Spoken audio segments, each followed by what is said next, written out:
Et ben, sans plus attendre, du coup, je vous propose de commencer par un petit tour de table, du coup. Madame Brinfran, du coup, on peut vous laisser commencer, puis après, Madame Caron, du coup, je vous laisserai suivre. Merci, enchantée. Donc, je suis Christelle Brunfranc, je suis enseignante en expression communication à l'IUT d'Avignon, au département technique de commercialisation. Voilà. Super. Madame Caron, si vous voulez en profiter pour vous présenter et dire un mot sur la centrale pédagogique, voilà. Ok, ça marche. Et donc moi je suis Odile Caron, assistante de direction à la centrale pédagogique depuis 2018.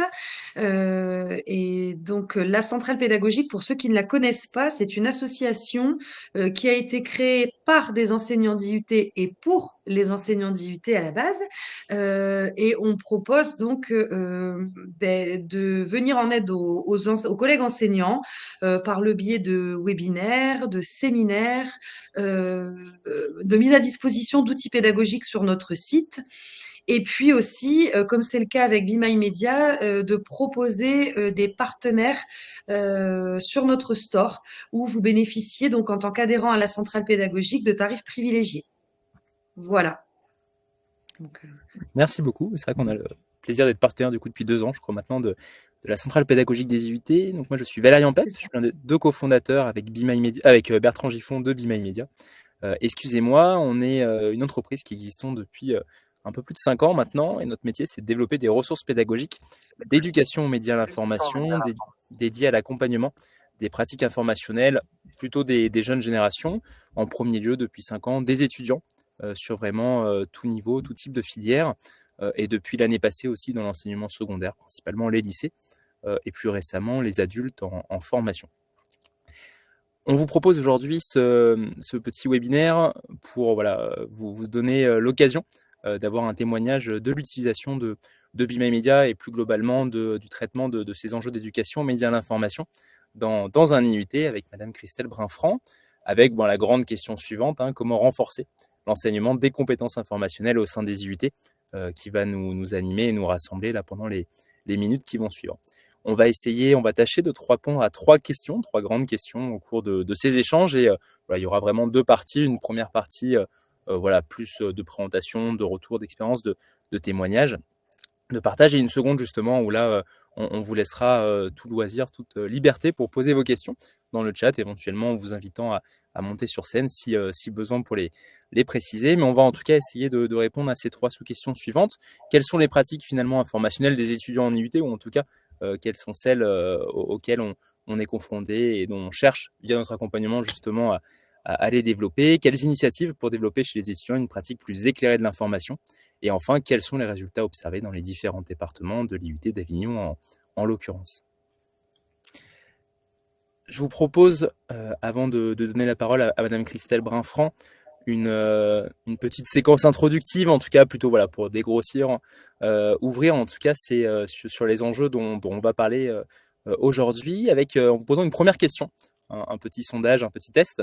En 2022, quel est selon vous le temps quotidien qui a été passé sur TikTok par ses utilisateurs en France, qui était au nombre de 15 millions en 2022? Donc on parle bien de temps quotidien moyen. Si vous voulez, vous essayez dans le chat à donner une réponse parmi les 4 propositions: 35 minutes, 65 minutes, 95 minutes, 125 minutes.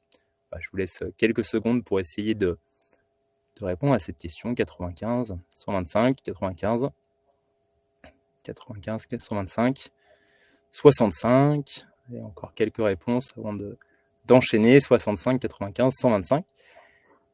Vous êtes plusieurs en effet à avoir donné la bonne réponse. La bonne réponse, c'est 95 minutes. 95 minutes, donc c'est encore une fois, j'insiste, un temps quotidien passé chaque jour par les utilisateurs de TikTok en France. Ce chiffre, près d'1 heure et demie, et il est un peu plus important encore. Si on prend uniquement le segment des jeunes, il nous amène en tout cas à parler d'un certain nombre d'enjeux, évidemment, de la place de plus en plus importante qu'a pris évidemment Internet, mais encore plus aujourd'hui les réseaux sociaux, finalement dans notre temps quotidien, dans le temps quotidien des étudiants, des jeunes avec lesquels on travaille toutes et tous. Ce temps passé sur les réseaux sociaux, il est à peu près de 2h20 l'année passée, si on prend vraiment toutes plateformes confondues et qu'on sort du seul exemple de TikTok. Ce temps passé, il va amener les jeunes évidemment à croiser un certain nombre d'éléments qui relèvent du loisir, du divertissement, de l'information d'actualité à laquelle on va s'intéresser aujourd'hui. Ils vont s'informer à travers ces réseaux sur un des nombres des sujets qui sont très variés, qui parfois intéressent moins la communauté adulte. C'est comme ça que cette pratique est décrite en tout cas par Anne Cordier dans ses derniers travaux et son ouvrage Grandir informé. Pardon, et à travers en tout cas essentiellement, et ça c'est intéressant, des médias qui sont essentiellement vidéo, comme Brut ou Combini, et évidemment aussi sur des contenus qui sont produits par des influenceurs, par des créateurs de contenu. Cette place du divertissement qui est de plus en plus importante dans justement la pratique de l'information de ces jeunes, globalement de tous les utilisateurs de TikTok, elle a amené à une transformation très importante de ce qu'on peut appeler la routine informationnelle, c'est-à-dire de la manière, de temps, de méthode avec laquelle on va s'informer, le temps qu'on va consacrer chaque jour à l'information d'actualité. C'est vrai que lire un article, faire une recherche, comparer des points de vue, tout ça prend du temps, et ce qu'on voit, c'est qu'aujourd'hui, ce temps, il est de moins en moins consacré volontairement ou de manière peut-être consciente à cette pratique de l'information, et ça, c'est vraiment un des grands enjeux finalement qui a fondé la création de BeMyMedia et aujourd'hui la réunion qu'on vous propose pour parler de ces enjeux. Pour poursuivre un petit peu sur cet exemple de TikTok qu'on a choisi aujourd'hui, voilà, pour peut-être aborder de manière concrète et un peu plus originale ces enjeux. Depuis 2021, TikTok, ce qu'il faut savoir, c'est qu'au niveau mondial, avec son équivalent chinois, est devenu le site web le plus visité. Il a surpassé Google, donc on est vraiment sur un niveau de trafic et donc d'usage qui est complètement massif et qui pose justement très globalement cette question de l'éducation aux médias à l'information dans un contexte digitalisé, numérisé et qui passe par la sociale de cette pratique de l'information et qui amène un certain nombre de transformations. J'en ai déjà évoqué quelques-unes. Une seconde, très largement, finalement, c'est le rapport aux médias et à l'information qui évolue. On a cette autre statistique qui a été établie cette année par la Fondation Jean Jaurès et la Fondation Eboot. 41% des utilisateurs de TikTok pensent qu'un influenceur avec un grand nombre d'abonnés est une source fiable. Évidemment, elle interpelle très grandement cette statistique. Ce qui est intéressant, et là encore une fois, je fais référence aux travaux d'Anne Cordier, c'est quand on les interroge, les jeunes assez largement disent qu'en effet, les réseaux sociaux ne sont pas forcément le média dans lequel ils ont le plus confiance, qu'ils ont de manière bien plus importante confiance dans la presse écrite notamment, mais finalement, quand on regarde ce qui se passe, c'est que cette presse écrite, ils ne la lisent quasiment pas. Donc voilà, on a en tout cas cet écart et cette question finalement du rapport à la source qui se pose et qui est d'autant plus inquiétant peut-être sous cet aspect quand on s'intéresse cette fois-ci au sujet de la désinformation sur TikTok. Là aussi, c'est donc là une statistique de l'année passée, quasiment 20% des contenus vidéo présents sur la plateforme contiennent des allégations fausses ou trompeuses. Donc évidemment, quand on croise ce temps passé, cette disparition, ou en tout cas cette transformation de la routine informationnelle, cette culture à la source et finalement ce rapport à l'information qui évolue et la désinformation de plus en plus présente sur ces plateformes, on a un cocktail un petit peu presque explosif en tout cas.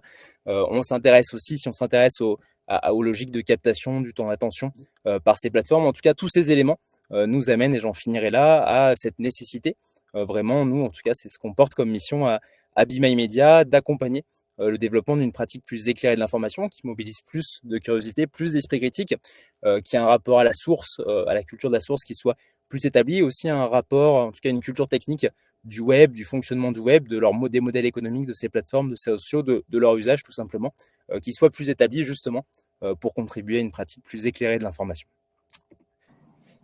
Voilà, donc ça c'était en guise un petit peu d'introduction à ces enjeux dont on va parler tout au long de ce webinaire, avec un message positif avant du coup de laisser la place au témoignage, qui est que l'information, alors de tout temps, mais peut-être encore plus aujourd'hui que jamais, elle recouvre des enjeux qui sont complètement majeurs pour les individus, que ce soit des enjeux personnels, développement professionnel, des compétences. C'est complètement vrai évidemment pour des étudiants qui font leurs études, mais aussi avant tout peut-être des enjeux citoyens. On le voit malheureusement chaque jour actuellement, mais évidemment, une information éclairée est un des grands fondements de notre citoyenneté. Voilà. Et donc voilà, tout ça pour vous dire, en tout cas pour vous présenter le fait que chez BeMyMedia, notre métier, notre mission, c'est de travailler à la sensibilisation des étudiants, de s'adapter à leurs usages pour les accompagner à travers différentes ressources pédagogiques, principalement numériques, à travers cette application BeMyMedia, application d'éducation aux médias à l'information, les accompagner vers cette pratique plus éclairée de l'information. J'en dirai pas plus, c'est pas l'objectif du jour, et je vais laisser du coup la parole à Madame Brinfranc pour nous faire son retour d'expérience sur l'usage de BeMyMedia par l'IUT d'Avignon. Merci beaucoup. Oui, alors je vais essayer d'être assez rapide et exhaustive malgré tout. Donc aujourd'hui, je vais m'exprimer en tant que prof d'expression com, mais il faut savoir que on avait constaté, enfin l'ensemble de l'équipe pédagogique en fait a constaté un certain nombre de choses que vous venez d'évoquer. On est parti donc des constats suivants. On se plaignait chaque année du fait notamment que les étudiants n'arrivaient pas à reconnaître une source fiable de ce qu'ils voyaient passer sur les réseaux sociaux, par exemple. Donc on avait des vrais problèmes dans des matières assez diverses.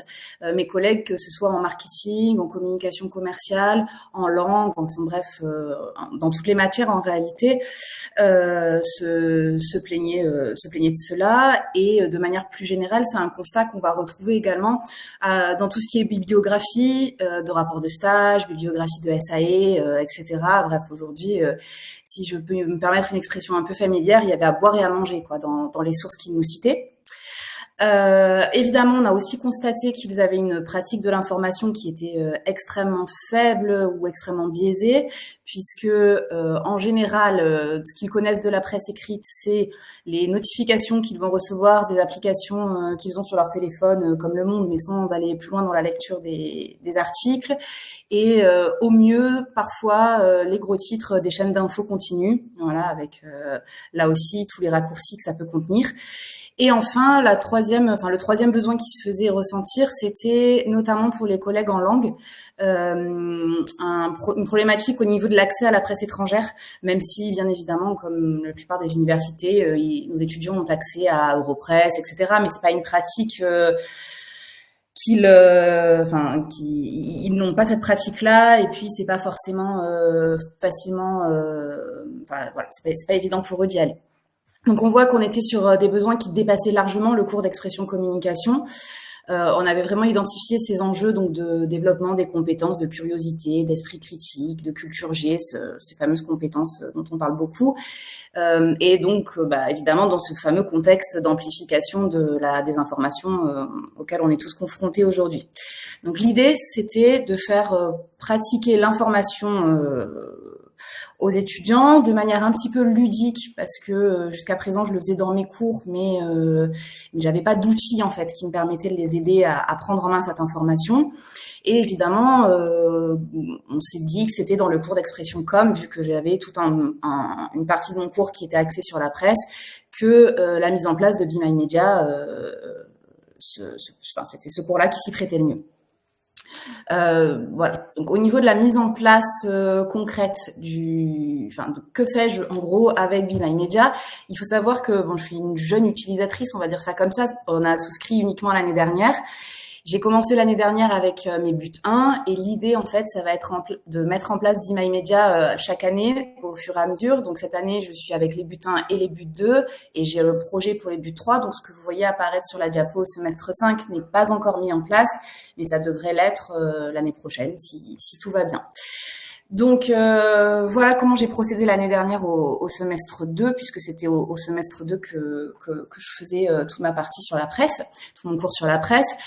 Donc ils ont utilisé en fait l'application en complément de la théorie et des informations que je pouvais leur amener de mon côté.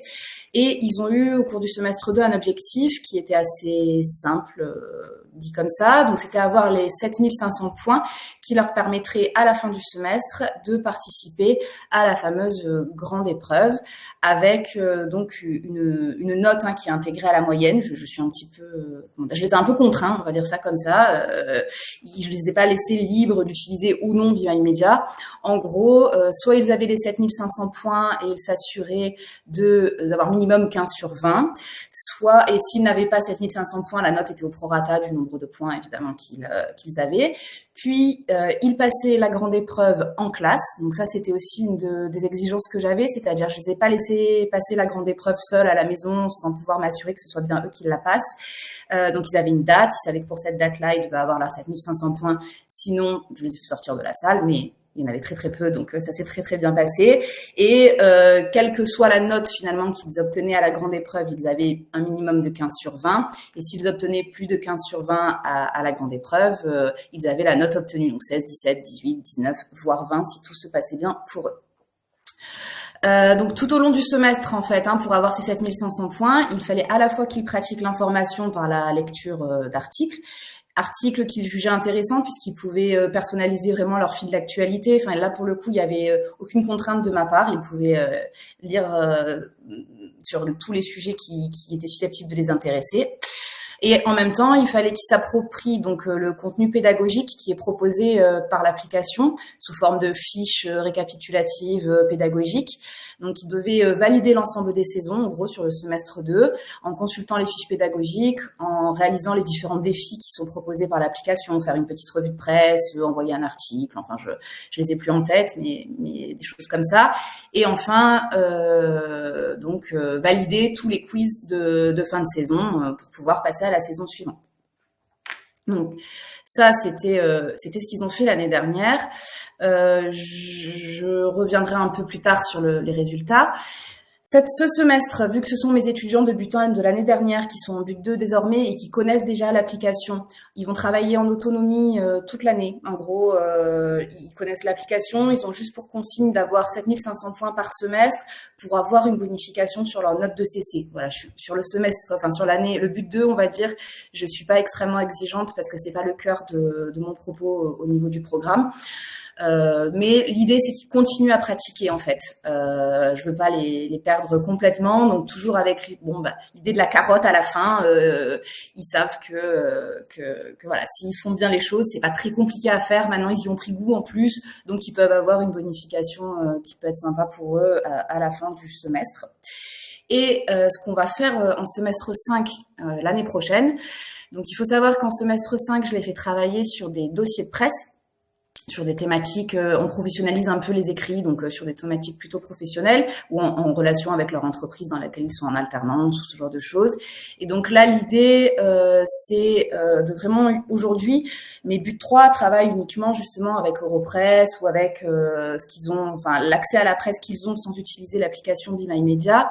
Or, on s'aperçoit que s'ils ne bloquent pas un temps de travail pour récolter leurs articles, regarder un peu ce qui s'est passé, ou si on le fait pas en cours, ils le font pas. Avec Be My Media, je pense que les étudiants, comme ils auront la possibilité de faire ça quand ils veulent, où ils veulent, etc., ils vont pouvoir au fur et à mesure, en fait, sélectionner les articles en lien avec leur sujet qu'ils pourront collecter grâce à l'outil revue de presse, notamment.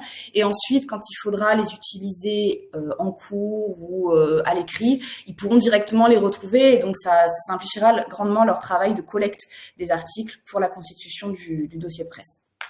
Voilà, donc ça c'est un petit peu le projet que j'ai, on va dire, avec l'utilisation de l'application.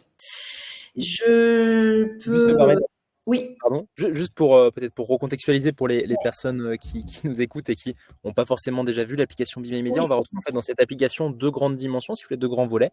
Un premier qui est, on va dire, un peu classiquement, une sorte de parcours e-learning d'éducation aux médias à l'information, organisé autour de 5 blocs de compétences sous format d'une série avec 5 saisons. Donc voilà, comme vous l'avez dit, des contenus, des défis, des activités, des quiz. Et tout ça amène jusqu'à un grand quiz final qui est la grande épreuve. Et en fait, la grande particularité de Be My Media, c'est qu'on a un deuxième volet qui s'appelle S'informer, qui est dédié à la pratique de l'information, et que pour pouvoir progresser dans cette série, pour pouvoir valider chacune des saisons, obtenir les badges, ils vont devoir à chaque fois pratiquer à un certain niveau l'information. Quand je dis pratiquer l'information, ils vont devoir lire des articles, comparer des points de vue, faire des revues de presse, faire des recherches, etc. Tout ça va leur faire gagner à chaque action, c'est assez ludique, un certain nombre de points d'expérience, et ce nombre de points d'expérience, en fait, il est plafonné chaque jour. Il est plafonné à 200 points d'expérience, très exactement. Et je vous parlais tout à l'heure de routine informationnelle. Et en fait, c'est tout l'enjeu. C'est qu'en fonction on parlait tout à l'heure du barème, en tout cas du niveau de pratique de l'information vers lesquels on veut les amener, c'est qu'on va les obliger au départ, en tout cas on va les inciter à mettre en place cette routine informationnelle à chaque jour ou plusieurs fois par semaine, en tout cas dédié à un temps vraiment spécifique pour l'information d'actualité, pour lire des articles, comparer des points de vue, et tout cela en vue de progresser dans le parcours e-learning, et justement en vue de les habituer, on en reparlera aussi, à cette vraie habitude finalement de l'information d'actualité, et de l'ancrer vraiment au plus profond de leur pratique et de leurs usages. Voilà, petite contextualisation. Merci, oui. Donc voilà, ce qu'on voit là sur la diapo qui vient de s'afficher, c'est qu'en gros, l'année dernière, tous mes butants ont joué le jeu. Les 97,2% de comptes activés, en fait, c'est 100% de ceux qui n'ont pas activé sont ceux qui ont démissionné. Je les avais inscrits, mais ils sont pas venus au semestre 2. Donc ils ont vraiment, évidemment, tous joué le jeu. Je crois que lors de la grande épreuve, il y en a que 2 sur une promotion, donc à peu près 80 étudiants qui n'avaient pas atteint les points requis pour pouvoir passer la grande épreuve. Donc c'est pour ça que le pourcentage est un petit peu plus bas.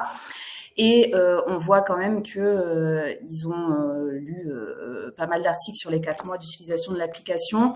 Alors moi j'avais d'autres chiffres, mais en gros il me semble que ils ont lu en moyenne 94 articles par jour ou quelque chose comme ça. Donc c'était quand même une bonne chose.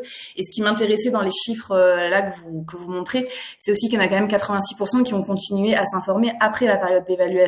Et ça, c'est très important pour moi. Ça me montre aussi que l'objectif, quelque part, il commence à être atteint, puisque une fois que la note n'était plus l'objet de leur utilisation de l'application, quand même, un certain nombre d'entre eux ont continué à aller voir ce qui se passait dans l'actualité grâce à l'application. Donc ça, c'est plutôt un chiffre que je trouve extrêmement positif. Par ailleurs, quand on a administré Be My Media, évidemment, m'avait envoyé un questionnaire de satisfaction à administrer auprès des étudiants. Donc là aussi, comme je voulais des résultats fiables, je me suis pas contentée de leur envoyer le mail. Je l'ai fait en classe avec eux. Je les ai, voilà, ils l'ont fait pendant un temps de classe. Bon, ça prenait 5 minutes, c'était pas grand chose. Et là aussi, je voulais voir ce qu'ils avaient pensé, parce que moi, j'avais bien senti dans le semestre qu'ils s'étaient pris au jeu, qu'il y avait de l'émulation, ils se challengeaient. Ah oui, moi j'ai tant de points, ah non, mais moi j'en ai tant. Même mes collègues dans les autres cours me disaient, ah oui, je les ai entendus parler de ton application. Là, ils sont super enthousiastes. Bon, tant mieux. Et donc, il y en a quand même 94% d'entre eux qui ont dit apprécier l'application et le fil d'actualité. Donc, c'est très encourageant pour Be My Media. Et 95% sont satisfaits du programme d'e-learning. Donc, voilà, vraiment, on voit qu'au global, ce sont de très bons résultats. Avec, comme je vous le disais, l'aspect ludique en fait qui a vraiment fonctionné au niveau de leur prise en main de l'application et ça c'était vraiment bien.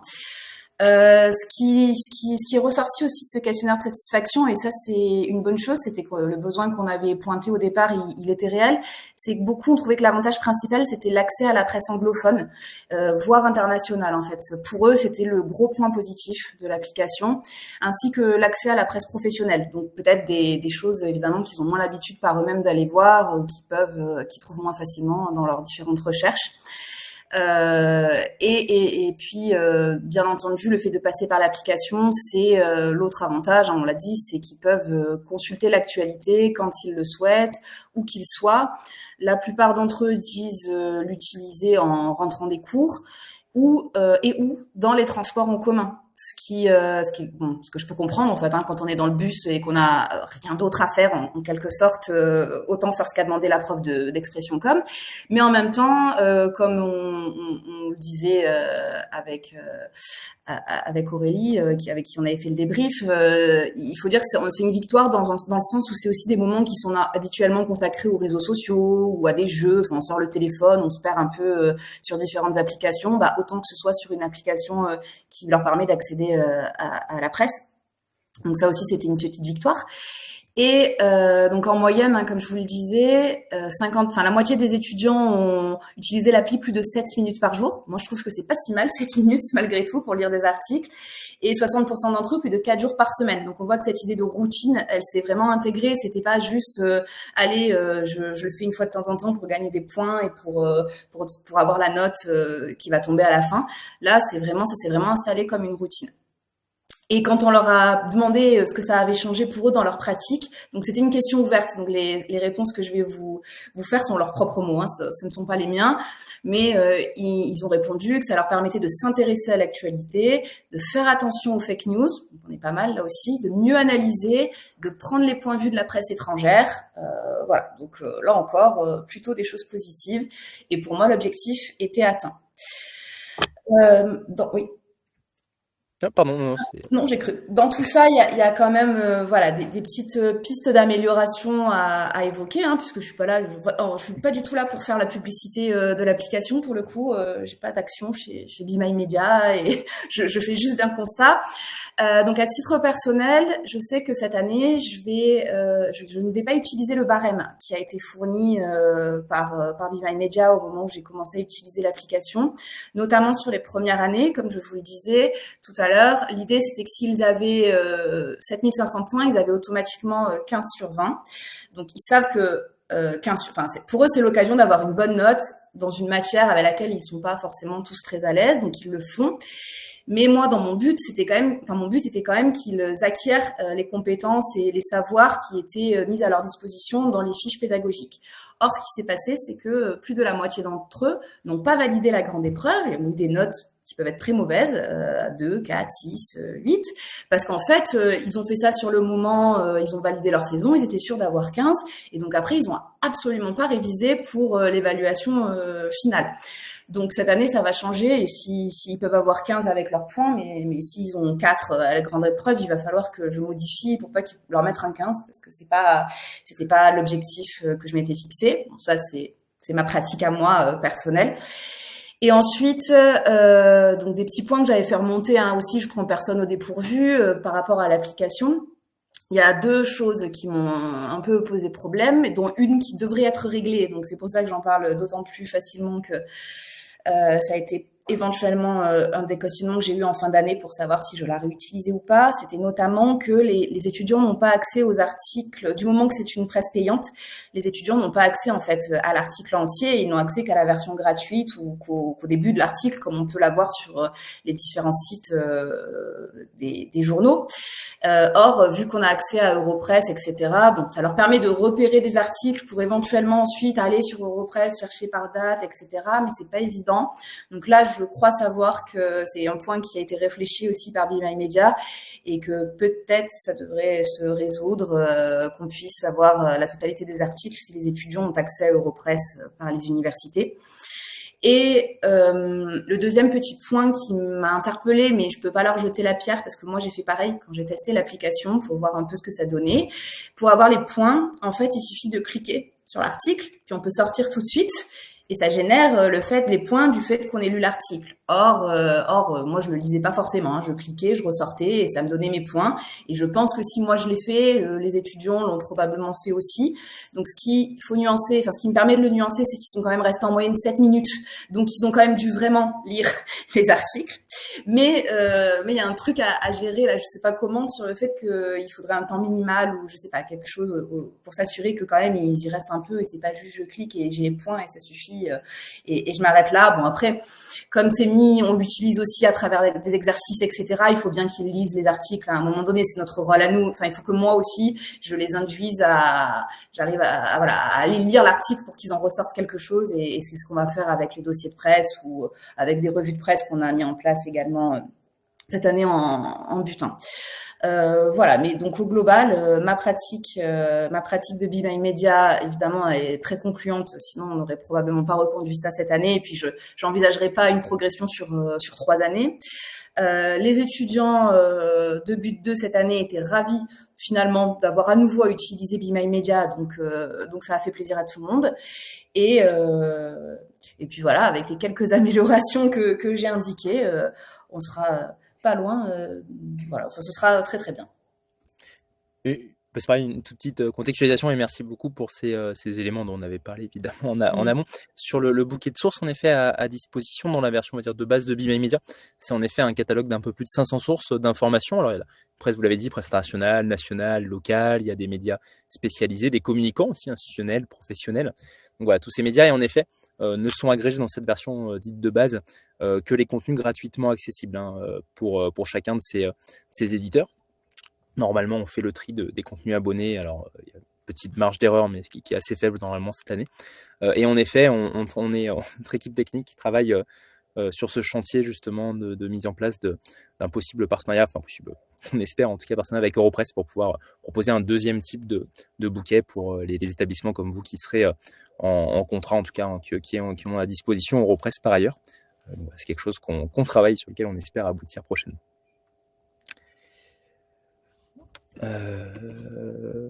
Voilà. Alors, petit mot de conclusion avant de laisser la place à vos questions et voilà, que ce soit évidemment Madame Brinfran, moi ou même à Odile Caron pour la centrale des IUT, hein, évidemment, c'est très ouvert.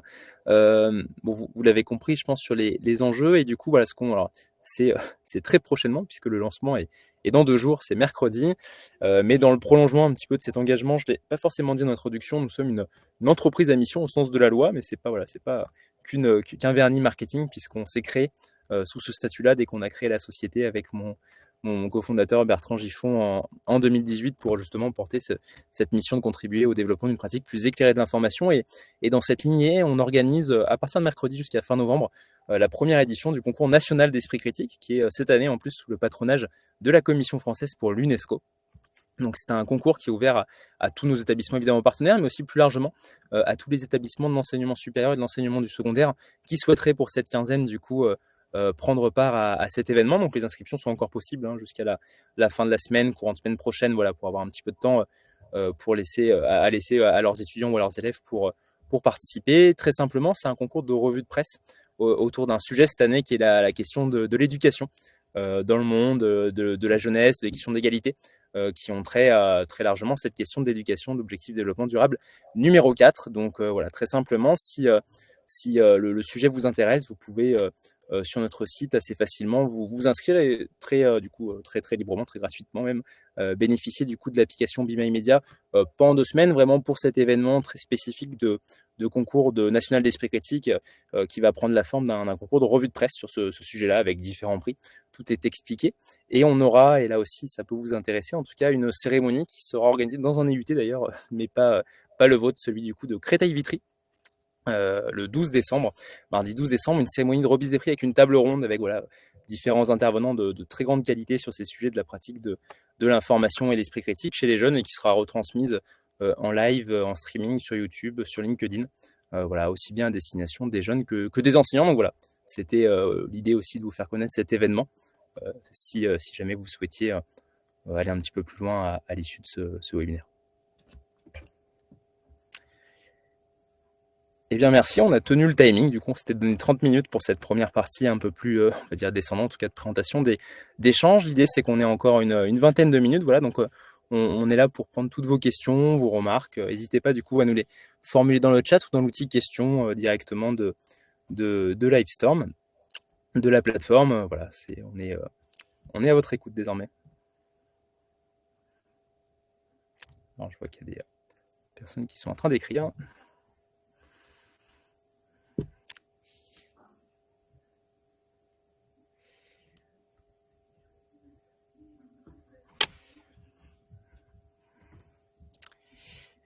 On a Madame Robrock, excusez-moi si j'écorche les noms de famille, qui me dit merci beaucoup pour ce partage d'expérience.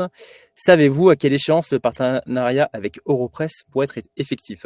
Alors, pour tout à fait transparent et sincère, hein, c'est vrai que on pensait en fin d'année passée pouvoir le délivrer de manière très opérationnelle, très technique. On n'y est pas encore parvenu avec leurs équipes techniques. Hein. On a nos 2 équipes qui travaillent, parce qu'il y a un certain nombre de sujets voilà, sur la communication des 2 outils qui sont un peu plus complexes à adresser qu'on l'avait imaginé. On a une convention de partenariat, en tout cas on a le projet de convention de partenariat et la relation entre nos 2 organisations qui est clairement établie. On est vraiment sur une difficulté technique mais qui est en train d'être levée. C'est vrai qu'on a après chacun nos équipes techniques ont leur propre disponibilité et priorité aussi, même si c'est un sujet évidemment éminemment important pour nous. Voilà, on espère pouvoir d'ici le début 2024 avoir les premiers déploiements qui se font et on ne manquera pas en tout cas de communiquer, de revenir vers vous, mais en tout cas, c'est un sujet sur lequel on continue d'avancer. Madame Souchaki, merci pour votre présentation. Pouvez-vous nous en dire plus sur les conditions du partenariat, notamment financières? Alors, la personne sur le bateau, mais je suis pas. Voilà, il y a vraiment, on a des packs, une offre spécifique pour les IUT. Après, peut-être que Madame Brinfran, je ne sais pas si vous avez des éléments, mais faire un retour. En tout cas, ce qu'il faut bien avoir en tête surtout, c'est que à chaque fois, c'est des offres très spécifiques puisqu'ils sont liés à l'établissement et surtout au nombre de licences, en fait, à la typologie de licences et au nombre de licences annuelles qui sont commandées. Je n'ai pas du tout des éléments. C'est vrai que si vous prenez pour une classe, pour un niveau, pour plusieurs années, au sein d'un IUT. Pour un département, pour plusieurs départements, vous allez avoir vraiment des prix qui sont très différents, qui vont très largement, pour donner une échelle de quelques euros par an et par utilisateur à 10, 12 euros par an et par utilisateur, ou 15, je saurais dire, en fonction des typologies de public, en tout cas en fonction, voilà, encore une fois, de ces volumes et de ces typologies. Moi, j'ai le prix, mais pour moi, je sais pas si je peux enfin, pour le département, je sais pas si vous m'autorisez à le donner ou pas. Plutôt ramener à l'utilisateur, je sais pas, voilà, si vous Ouais, l'avez. l'utilisateur. L'illustration, encore une fois, ça dépend encore une fois de la collaboration, l'ancienneté de la collaboration et du coup de l'offre tarifaire, du nombre de Ouais, c'est pour ça. départements d'étudiants. Donc, il y a vraiment plein de conditions, mais vous pouvez le donner, il n'y a pas de. Ouais, nous on était sur 450 licences et ramener, donc ça fait en gros c'est entre 5 et 6 euros par licence. Voilà, sur un volume voilà, qui est quand même assez important sur plusieurs années. Donc voilà, ça fait, mais encore une fois transparente, une illustration. Et on a voilà, ce partenariat aussi avec la centrale, comme ça a été présenté. On est référencé en tout cas aujourd'hui sur la centrale pédagogique des IUT. Pouvez-vous nous montrer un exemple d'exercice, d'activité, de fiche pédagogique proposée par la plateforme Be My Media? Alors, je ne sais pas si Madame Branfond, vous voulez déjà, en termes d'activité, illustrer peut-être un élément ou Non, là je pense que ce qu'elle demande c'est ce qu'ils ont sur la fiche l'application. récap, voilà. Ouais, moi je les ai pas, mais enfin, je les ai pas. Si je les avais téléchargés, je peux les retrouver, mais vous devez les avoir. Voilà, on pourra. Alors pour vous montrer là, j'ai pas connecté avec je suis pas connecté avec mon mobile pour pouvoir faire une démonstration, et c'était pas tant l'idée sur ce webinaire de l'application, de son fonctionnement et du coup des fiches récap qu'on peut télécharger, mais qui sont en fait qu'un épisode sur les 20 de chacune des saisons. En revanche, ce que je peux vous présenter, si vous voulez, c'est une activité. Donc c'est vrai qu'on a, ça a été dit, donc des différents barèmes un petit peu clés en main, encore une fois, voilà, qui sont souvent choisis la première année ou les premières années, le temps de l'appropriation, et on est les plus heureux quand justement nos partenaires, nos clients peuvent s'en saisissent et l'affinent et l'adaptent, le personnalisent au mieux au regard de leur projet pédagogique. On a le même cas pour l'Université de Montpellier cette année, qui a conçu ses propres barèmes. Donc ça, c'est un des premiers, en tout cas, outils un peu clé en main pour l'intégration pédagogique qu'on met à disposition. Et la deuxième typologie d'outils qu'on est en train d'ailleurs de finaliser. Alors là, on l'avait finalisé en premier pour l'enseignement secondaire et lycée principalement. On est en train de le faire pour l'enseignement supérieur.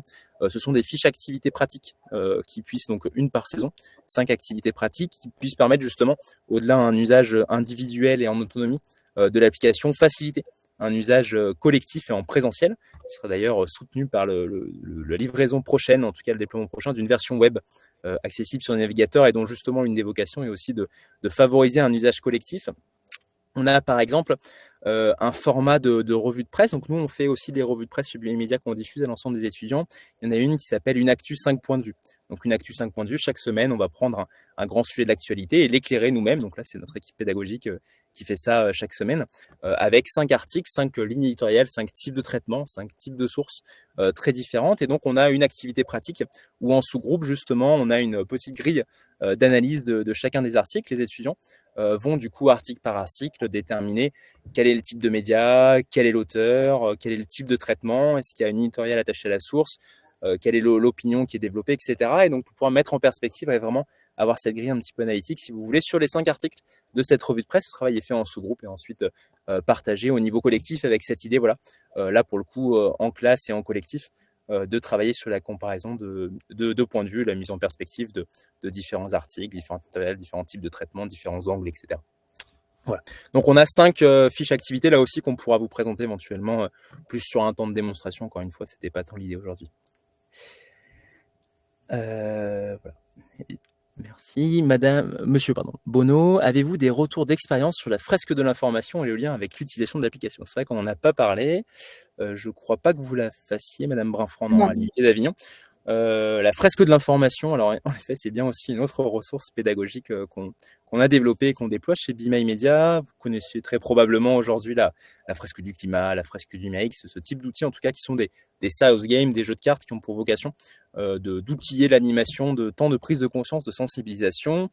Assez rapidement, en fait, il y a un peu plus de 3 ans maintenant, on a eu pas mal de demandes sur l'animation de temps de lancement, sur l'outillage aussi d'enseignants, sur l'animation de temps de lancement pour déployer ensuite l'application Be My Media, et surtout de donner le sens de pourquoi c'était finalement assez important pour eux, au-delà de l'intégration autour de la note et dans les maquettes, etc. Mais pourquoi finalement, en tant qu'individu, que professionnel, que citoyen, c'est important pour eux de passer du temps, d'investir de leur temps dans cette nouvelle pratique de l'information qu'on leur propose de mettre en place. Et du coup, bon, on a réexploité, on va dire, le format fresque. On a développé cette fresque de l'information qui, donc, pour sa version pour l'enseignement supérieur, fonctionne sur un atelier de 2 à 3 heures. C'est un jeu de cartes, en effet, avec 44, 5 tours de jeu, où ils vont découvrir pas à pas comment fonctionne le circuit de production, de diffusion de l'information, la place des réseaux sociaux, des moteurs de recherche, leur fonctionnement, leurs algorithmes, les sujets de désinformation jusqu'au biais cognitif qu'ils mobilisent, etc. Donc ils vont comme ça naviguer, cheminer, c'est très ludique, c'est très collaboratif pour découvrir. Et donc c'est vraiment un outil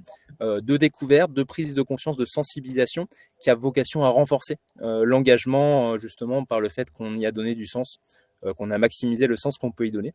Donc nous, on anime des fresques de l'information à travers aujourd'hui un partenaire qui s'appelle Awake pour l'enseignement supérieur. Donc on a une centaine d'animateurs qui sont formés dans toute la France et qui sont en capacité d'intervenir, mais surtout notre vocation première, puisque voilà, nous c'est vraiment un outil qui vient en complément, en soutien, en appui, et qui est là pour renforcer l'impact en fait au final de notre action.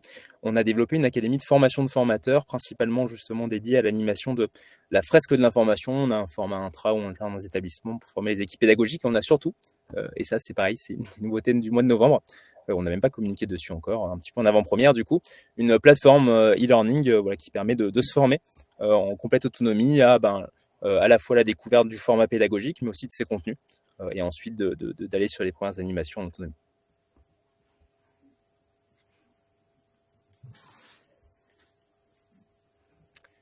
J'étais un petit peu lent sur la fresque comme on n'avait pas parlé.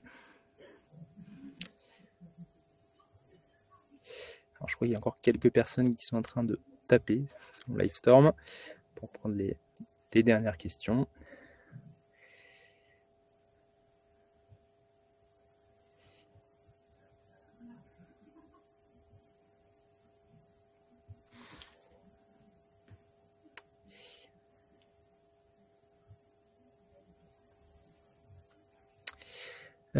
Je dois vous quitter. Merci pour ces informations, ce retour d'expérience. Bonne journée. Bon, encore quelques personnes, on va se laisser encore quelques minutes pour voir s'il y a d'autres questions qui nous parviennent. Voilà, en tout cas, sinon, d'avance, merci à tous de votre écoute, de votre participation. Donc, il y a un lien replay qui sera disponible, alors qui sera, je pense, qui vous sera directement envoyé par la plateforme. On ne manquera pas, nous, de le mettre en ligne, du coup, sur la chaîne YouTube, et il sera à disposition, du coup,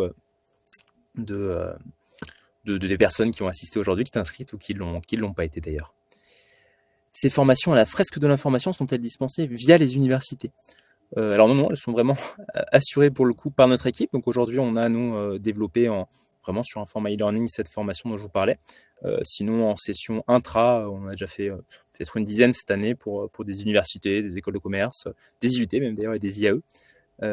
C'est fait par notre équipe plus généralement, ou Bertrand Giffon, ou moi-même, du coup les deux cofondateurs, ou Aurélie, notre responsable pédagogique. On est plutôt l'équipe de formateurs de l'entreprise. On a Madame Caron, du coup, de la centrale, qui nous dit merci à nous, du coup, et à tous les collègues connectés. Bon, en tout cas, c'était un plaisir. Du coup, voilà, s'il n'y a pas de nouvelles questions, je pense qu'on va s'arrêter là. On a du coup le timing des 45 minutes. Merci à tous. Merci beaucoup, Madame Brinfrand, du coup, Merci à vous. de ce témoignage. C'est toujours chouette, en tout cas, de pouvoir partager et avoir ces retours de votre part. Je vous en prie, merci. Merci beaucoup. Au revoir et bonne journée. Au revoir. Au revoir à tous. Et merci Christelle pour le retour d'expérience. Pas de souci, merci.